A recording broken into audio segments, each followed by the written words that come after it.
subscribe to BTV Reacts channel and click the notification bell. Thank you, BTV friends! Good morning, good afternoon, and good evening. Saan man kayong sulok ng mundo naroroon, mga ka-BTV, mega love shout out sa ating mga kapwa OFW, and of course, mega love shout out din sa ating mga datihang subscriber at sa mga bagong subscriber natin. Thank you so much po sa inyo mga ka-BTV sa walang sawa niyong pagsuporta sa ating munting bahay.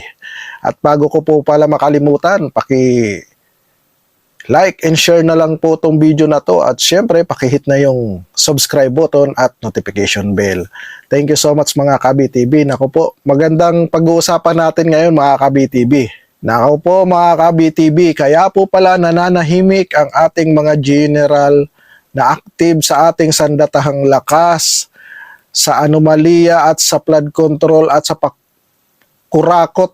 pangungurakot ng mga politikong gahaman sa pera, dahil mayroon din po pala sa kanila 15 billion budget para sa kanila. Kaya po pala itong si Mr. Brownie ay nananahimik mga ka-BTV, at wala silang ginagawa at wala rin silang sinasabi sa administrasyon na to. So hindi na po natin patatagalin mga ka-BTV. Panoorin na po natin at pakinggan ang sasabihin ng ating mga kaibigan sa Net25. 15 billion pesos. Oo. Okay. Ang project ay kung tawagin ay TICAS. Ha? Tikas. Tama, mga sundalo talaga. Tikas. Mga tikas talaga yan. Oo. Project TICAS. TICAS. Pero ang ibig sabihin yan ay tatag ng infrastruktura para sa kapayapaan at seguridad.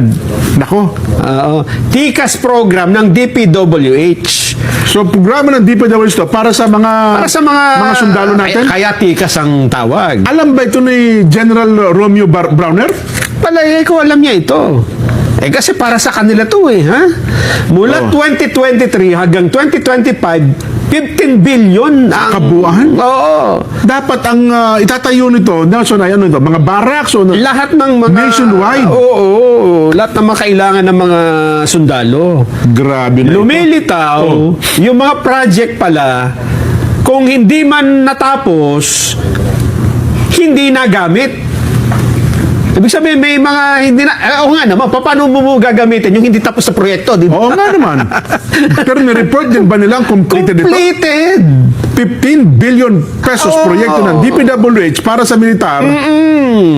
Completed! Nakakapanginig lalo Ito, pakinggan mo.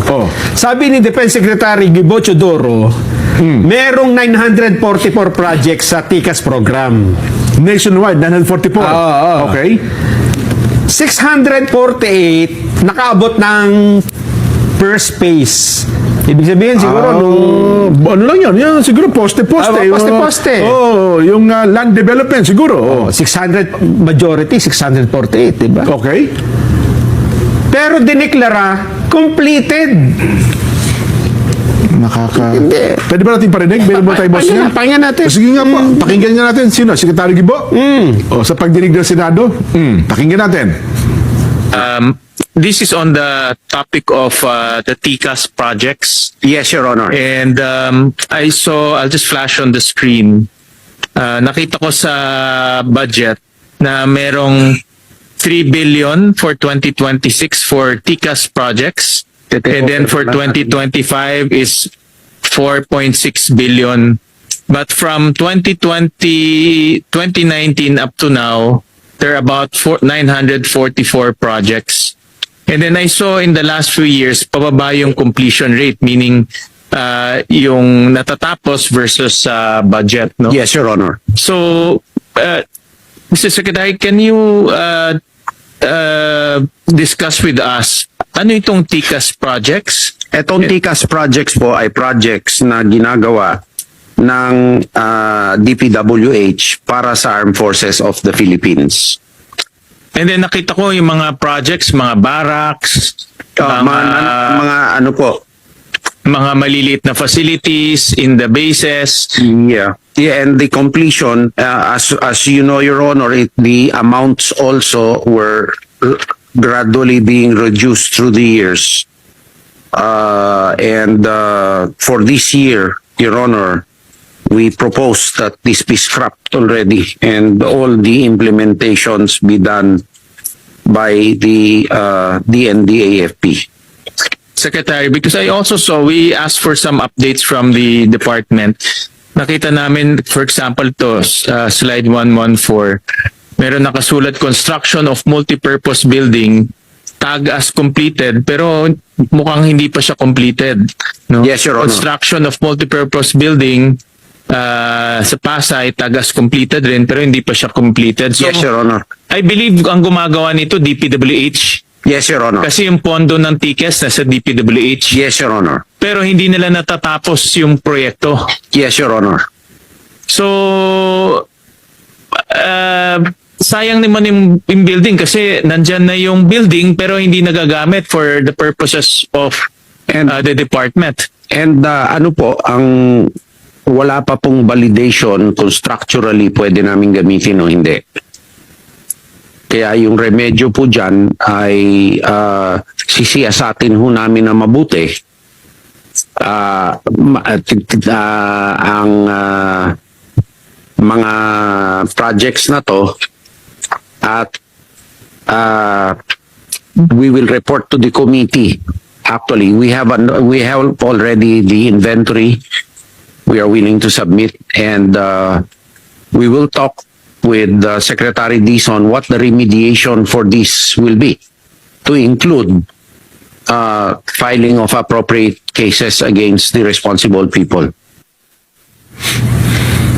Grabe ito, Nelson, ha? Hindi maliit na halaga, 15 billion. Sa sabihin, anomalya din pala ito. Anomalya. Sino kaya proponent nito, no? Sino kaya proponent na alam mo, ayaw ng Pangulong Bongbong na pinaglalangan ninyo mga sundalo, ha? Ang dami na. Di ba? Pinaglalangan ninyo ang sundalo at gagamitin pa natin sila sa ganitong klase ng anomalya? Tingnan mo dyan, ha? Oh. Buti ito naka-live sa Senado. Ayun, no, nakikita Nakapagsalita si Defense Secretary Gibo Teodoro. Nakapagpapaliwanag, oh. Kung halimbawa, ginaya nila ang ICI na wag itong ipakita. Oh. Eh di ikaw ang iisipin mo, naku, ito ang mga, pati pala mga Mga sundalo, Defense mga- Department oo, natin. Defense Department, may mga anomalya. Yan ang lilitaw. Kasi bulag tayo eh. Totoo. Hindi natin nakita, hindi natin alam yung mga pangyayari. Yan po ang importansya ng naka-live yung hearing. Di ba? Eh, pero ang gusto ko malaman ito, alam nga namang maaprubahan ng budget at may tayo yung building sa base ng sundalo na hindi alam ng Eh, opisyal. Siyempre, pipirmahan nila yan. Yung camp commander, yung kung sino man, di ba? Siyempre, aprubahan nila. Alam nga naman pumasok doon yung construction worker ng DPW. May gagawa kami ito, wala kayong pakialam, ha? Yes. Baka kinulata ka ng M16 na pagka nagkataon. Kaya nga. Malalim ito, Jen. At hindi maliit na halaga, Hindi 15 billion in 2 years. Sa lahat-lahat na ito. Tapos idadagdag pa natin dyan, Nason, yun namang, anong tawag natin dito, yung ghost project din ng mga health centers Yan pa. under DOH naman. Oo. Ayun na nga mga ka-BTV, napanood na natin at napakinggan natin ang ating mga kaibigan na sila Sir Jen. Grabe, no? Kaya pala po, nananahimik ang sandatang lakas natin sa panawagan ng sambayan ng Pilipino sa kanila sa nangyayaring korupsyon sa ating bansa dahil mayroon din po pala sa kanilang 15 billion na budget na maanomalya na siguradong alam to ni Browner kasi hindi naman po yan mangyayari kung hindi niya pipirmahan yan at hindi naman po makakapasok niya ang DPWH kung hindi niya alam. At syempre, tinatanong nga nila Sir Jen, no? Sino kayang proponent na naman yan? Malamang. Walang iba kung sino proponent niyang maanumaliyang 15 billion na yan. Nagkakalat naman po sa social media ang video call ng proponent niyan. Wala na pong iba, alam nyo na yan. Yung nagtatago na ngayon. Sigurado yan ang proponent niyan. Manomali ang 15 billion na yan sa sandatahang lakas natin. Kaya po pala tahimik at wala pong komento ang ating General Browner dahil po pala mayroon ding itinatagong anomalya. Ayan po mga ka-BTV, mayroon pa sa DOH. Ang dami rin pala pong ghost project na mga health center. Nako po, tama po talaga si Idol Ben Barubal, no? Halos lahat ng sangay ng ating gobyerno may korupsyon. Hindi lang ang flood control. Kaya po, unti-unti na pong naglalabasan lahat, no? Kasi sa DOH meron din. Sunod-sunod na yan, malamang. Mga ilang araw pa, maglalabasan na lahat ang korupsyon sa lahat ng sangay ng gobyerno natin, mga ka-BTV. Hanggang dito na lang po mga ka-BTV. At wag po natin kalimutang i-like at i-share tong ating video. Paki-subscribe naman po at paki-hit yung notification bell para naman po lagi kayong updated sa ating mga bagong video. Thank you so much and God bless you all. BTV React is now signing off. Bye-bye!